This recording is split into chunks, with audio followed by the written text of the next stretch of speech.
सलमान खान उद्धव ठाकरे से ज्यादा हिंदू है ऐसा मानता हूं मैं। क्योंकि उसने हिम्मत तो दिखाई, आरएसएस के कार्यक्रम में आके उन्होंने उधर बैठने की हिम्मत तो दिखाई। पर ये उद्धव ठाकरे साधारण राहुल गांधी के सामने अपने खुद के पिताजी को हिंदू हृदय सम्राट बोलने की भी हिम्मत रखता नहीं है। इसलिए मुझे लगता है सलमान खान उद्धव ठाकरे से ज्यादा हिंदू, बड़ा हिंदू है।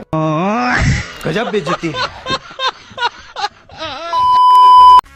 जय हिंद दोस्तों, स्वागत है आप सभी का हमारे YouTube चैनल में, जहां मिलेंगे भारत और पाकिस्तान से जुड़ी एकदम हलचल लेटेस्ट वीडियो। बने रहिए हमारे वीडियो में, और वीडियो अगर पसंद आए तो वीडियो को लाइक कीजिएगा, चैनल को सब्सक्राइब कीजिएगा। चलिए वीडियो शुरू करते हैं। बवाल यह नरसंहार, लक्ष्य को चिरे हर अक्षरवान, छुड़ा तेरे पीछे हो धड़कन जाम, बेटे गाड़ी से न। I genuinely support cockroach Janata Party and मुझे लगता है कॉकरोच रिवॉल्यूशन ला सकते हैं। अभी तक मैंने जो कॉकरोच जनता पार्टी और अभिजीत की वीडियो बनाया, मुझे माफ कर दीजिए, but I genuinely support Cockroach Janata Party and student protest काफी बेहतर चल रहा है। Dharmendra Pradhan please resign, please resign. Punjab में स्टूडेंट का प्रोटेस्ट होता है, ये कॉकरोच जनता पार्टी एक ट्वीट तक नहीं करती है, और ऐसे यहाँ पर स्टूडेंट की बात करी जानी जा रही है कि हम स्टूडेंट की बात कर रहे हैं। तो ये किस तरीके का दोहरा चरित्र है? क्योंकि अगर कहीं भी स्टूडेंट पर लाठियां बज रही है, प्रोटेस्ट हो रहा है, तो आपको सबके लिए तो खड़ा होना है ना।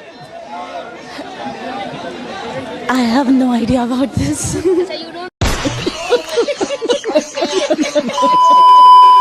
जल्दी अभिजीत भाई का साथ देना है। अरे ध्रुव भाई साथ में ही है, लेकिन यहाँ आए नहीं। अरे बाहर अरे कोई बात नहीं।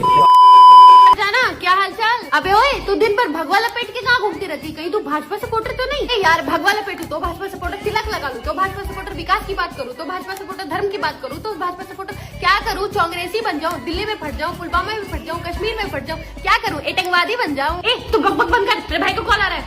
हेलो, कहाँ हो बेबी? मिलो शाम को। बाल बच्चा सब कितना है? 7 बाल बच्चे। Yes. तो गरीबी नहीं आएगी तो कैसे आएगा इतना बाल बच्चा? अब सब अल्लाह का दिया हुआ है मैडम, सब तो अल्लाह का देन है ना। वो गरीबी किसका देन है? गरीबी तो मतलब देना ही है मोदी जी का। गरीबी मोदी जी की देन है। तो लगता है आपकी सारी चीजें सही हो रही है। अच्छा एक चीज मुझे बताइए, शिक्षा मंत्री एजुकेशन में आपको नहीं, आप यू डोंट नो है जवाब भाई, आपको इस्तीफा चाहिए भाई। Boss these are the fellow cockroaches. Jantar Mantar से देश के प्रधानमंत्री को कहना चाहता हूं, जो सोनम वांगचुक का मुद्दा है, अभिजीत गुप्ते का मुद्दा है, हिंदुस्तान के करोड़ों नौजवानों का मुद्दा है, उस मुद्दे का समाधान जल्दी से कर दो, वरना 20 के बाद देश की संसद को चलने नहीं देंगे। आपके खिलाफ लड़ाई लड़ने का काम करेंगे। और विकास जानते हैं हम तो ऐसे ही बदनाम है। ये लोग 3 काला कानून लेके आए तो मैंने माइक खोल दिया। नमस्कार, बहुत बहुत स्वागत है आप लोगों का। मैं यहाँ स्वागत कर रही हूँ आपका ईरान से, तेहरान से। यहाँ पर मैंने नहीं सोचा था, यकीन जानिए 1 हफ्ते पहले तक भी, कि मैं इतनी जल्दी ईरान आ जाऊंगी। 16 साल बाद मैं ईरान लौटी हूँ। ये बिल्कुल बदला सा ईरान नजर आ रहा है। इस वक्त एयरपोर्ट पे मौजूद हूँ, अभी लैंड हुई हूँ, और उत्साह का आलम यह है कि आपको पता नहीं क्या क्या दिखाना और क्या क्या बताना चाहती हूँ। आपने देखा है पिछले 24 घंटे के दौरान किस तरह से पूरी दुनिया से लोग आके और अयतुल्ला अली खामने के जनाजे पर रो रहे हैं। मैं खालसा हूँ, जहाँ खड़ा जाऊँ वहीं खालिस्तान है। अच्छा, जहाँ खड़ा हुआ खालिस्तान है, बात और खालसा है। अरे खालिस्तान का मतलब समझते हो? खालिस्तान का मतलब समझता है जहाँ पर इंसानियत होती है। ये क्या बक रहे हो आप? खालिस्तान की बात करते हो। हिंदू राष्ट्र क्या है? अभी बता है भाई। जब इनको 57 इस्लामिक कंट्री से कोई दिक्कत नहीं है, तो इनको एक हिंदू राष्ट्र से क्या दिक्कत है? शाबाश बेटा। हमारा संविधान जो है वो डेमोक्रेटिक है, वो डेमोक्रेटिक ही रहेगा। जहाँ डेमोक्रेसी खतरे में है, वहाँ गुरुद्वारे क्यों तोड़े जा रहे हैं? उसको कहते हैं पाकिस्तान। जहाँ पर डेमोक्रेसी ना वो इस्लामिक राष्ट्र है। समझो मेरी बात को। जब पंजाब में लोग चरस स्मैक पीते हैं, उसके लिए सिख भाइयों ने आंदोलन क्यों नहीं करा? इन्होंने क्रिश्चियनिटी खत्म नहीं कराई जो सिख भाई वहां पर क्रिश्चियन बन रहे हैं और कह रहे हैं हालेलुया। पूछो कितने आंदोलन चलाए हैं। कनाडा से पैसे आ रहे, कनाडा से पूरा पंजाब में लगभग 50% तो क्रिश्चियन बन गए। अरे बाप रे, ये तो धोती खोल रहा है। ये लोग तो खुद क्रिप्टो क्रिश्चियन है। ये सोच थी कि आज भी इस देश में अति पिछड़ा वर्ग है, दलित हैं, आदिवासी हैं, अल्पसंख्यक हैं, जिनको जितनी भागीदारी मिलनी चाहिए नहीं मिलती है। इस सच को पूरा देश पहचानता है।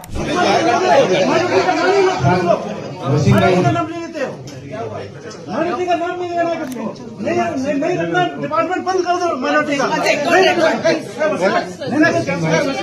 जाएंगे इधर भी माइनॉरिटी का नाम नहीं लेते हैं, इधर भी नहीं लेते हैं।